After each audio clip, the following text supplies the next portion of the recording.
Hello everyone.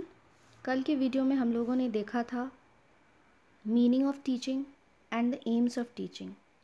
आज हम लोग देखेंगे characteristics of good teaching. Characteristics of good teaching या फिर अच्छे शिक्षण के लिए हम लोग किन किन बातों को ध्यान में रख सकते हैं या किन चीज़ों को हम लोग अच्छे शिक्षण के अंतर्गत देख सकते हैं। Proper guidance. Good teaching gives proper guidance and learning. अगर यहाँ पे हम लोग बात कर रहे हैं कि एक टीचर है जो बच्चे को पढ़ा सकता है, शिक्षा दे सकता है, तो वो प्रॉपर गाइडेंस भी दे सकता है। और ब्रॉडर सेंस में देखें तो जब एक बुज़ुर्ग या फ्रेंड या फैमिली मेम्बर्स कोई भी शिक्षण देने का प्रयास करता है तो उसमें कहीं ना कहीं निर्देशन भी छुपा होता है। Kindness and sympathy. Good teaching is kind and sympathetic way of imparting knowledge. जब भी हम लोग टीचिंग करते हैं तो वो रूड या एरोगेंसी के साथ नहीं होना चाहिए, बल्कि बहुत ही काइंड और सिंपैथेटिक होना चाहिए। अगर किसी बच्चे को कुछ समझ नहीं आ रहा है और उसको ऐसा माहौल दिया जा रहा है कि वो डर से कुछ पूछ नहीं पा रहा है, तो वहाँ पे टीचिंग में लैकिंग्स आ जाता है। आप बच्चे को ऐसा एटमॉस्फेयर देंगे टीचिंग प्रोसेस के दौरान कि बच्चा फील करेगा कि हम फ्रीली अपने क्वेश्चंस या डाउट्स को पूछ सकें। Cooperation. For good teaching, there should be cooperation between the teacher and the student. जब हम लोग प्रोसेस की बात करते हैं, टीचिंग लर्निंग प्रोसेस, और या फिर हम लोग सिर्फ वन साइडेड टीचिंग प्रोसेस की बात करें, तो ये अच्छे से चलने के लिए बहुत ज़रूरी है कि स्टूडेंट और टीचर के बीच में एक अच्छा तालमेल बैठा। Good planning. Planning is necessary and useful in every sphere of teaching. हर चीज़ के लिए हम लोग मानते हैं कि प्लानिंग होना बहुत ज़रूरी है। किसी भी काम को करने से पहले अगर हम चाहते हैं कि वो काम अच्छी तरीके से हो, तो उसके लिए प्लानिंग बहुत ज़रूरी है। तो अगर हम लोग चाहते हैं कि हमारा टीचिंग प्रोसेस अच्छे से एग्जीक्यूट हो पाए, तो उसके लिए भी प्लानिंग करना ज़रूरी है। Suggestions. Good teaching for teachers do not give orders but suggestions. यहाँ पे कहा जा रहा है कि जब हम लोग पढ़ाते हैं तो हम लोग ऑर्डर किसी को नहीं देते। एक तरीके से हम लोग सजेस्ट करते हैं कि ये हम आपको बताना चाह रहे हैं, ये आपके लिए अच्छा होगा, आप करोगे तो आपको इससे लाभ होगा, या ये नॉलेज जो हम आपको दे रहे हैं ये आपके लिए आगे जाके फ़ायदेमंद होगा। हम लोग यहाँ पे किसी को ऑर्डर नहीं दे सकते। हम यहाँ पे टीचर हैं और आप स्टूडेंट हैं, तब भी हम यहाँ पे ऑर्डर नहीं देंगे, हम सजेशंस दे सकते हैं। Knowledge of capabilities of children. Good teaching always keeps an account on the capabilities of children.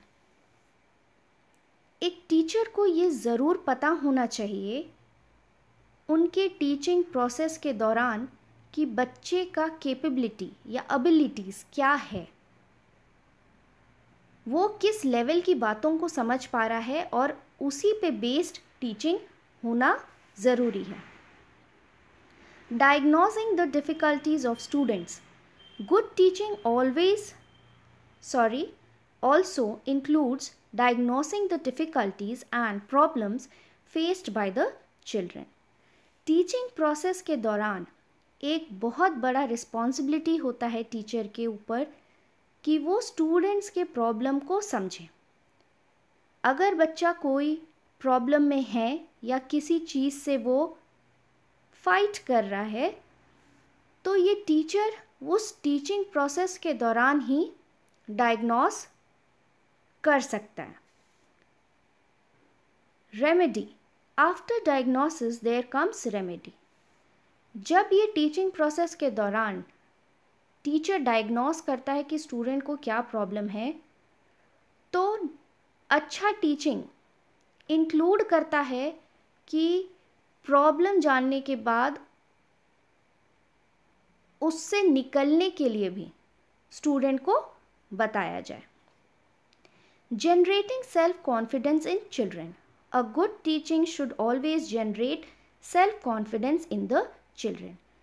जब हमारे क्लासरूम में बहुत सारे बच्चे रहते हैं तो हम लोग हर एक बच्चे पर ध्यान नहीं दे पाते, और इसका नतीजा ये होता है कि कुछ बच्चे बहुत ही सहमे हुए होते हैं और वो सामने खड़े होकर के अपनी बातों को बोल नहीं पाते, रख नहीं पाते।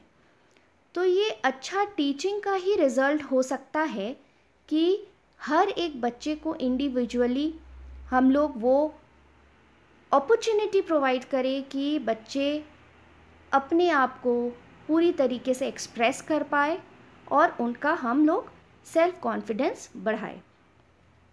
Evaluating the knowledge of children, evaluation is an important part of good teaching. तो ये बहुत ज़रूरी है कि आपने बच्चे को क्या पढ़ाया है उसको हम लोग इवैल्यूएट कर पाए। जैसे कि हम लोग क्लासरूम में पढ़ाते हैं तो जैसे क्लास ख़त्म होने वाला होता है तो हम बच्चों से कुछ क्वेश्चंस पूछते हैं ताकि हम ये जान पाए कि हमने जो आज क्लास में पढ़ाया बच्चे उसे समझे हैं कि नहीं समझे। तो जहाँ इवैल्यूएशन हो रहा होता है उसको हम लोग गुड टीचिंग में इंक्लूड करते हैं। Teaching should be progressive in nature. अगर हम लोग बात करें टीचिंग प्रोसेस की या टीचिंग की, तो वो कभी भी स्टैग्नेट नहीं होना चाहिए। एक ही लेवल पे हम लोग चल रहे हैं, वैसे ही पढ़ा रहे हैं, ऐसा नहीं होना चाहिए। समय के साथ with the requirement of the students वो हम लोगों को अपग्रेड करना चाहिए, नई चीज़ों को इंक्लूड करना चाहिए और उसको बेहतर बनाने का प्रयास करते रहना चाहिए। Teaching should give more importance to democratic values. जो कि हम लोग डेमोक्रेटिक कंट्री में रह रहे हैं और टीचिंग प्रोसेस के माध्यम से ही हम लोग डेमोक्रेटिक वैल्यूज़ बच्चों में डाल सकते हैं। फीलिंग ऑफ ब्रदरहुड, एक दूसरे का मदद करना, जैसी चीज़ों को हम लोग इनकलकेट कर सकते हैं बच्चों में। Stimulation. The children may be given stimulation or inspiration to learn the lessons.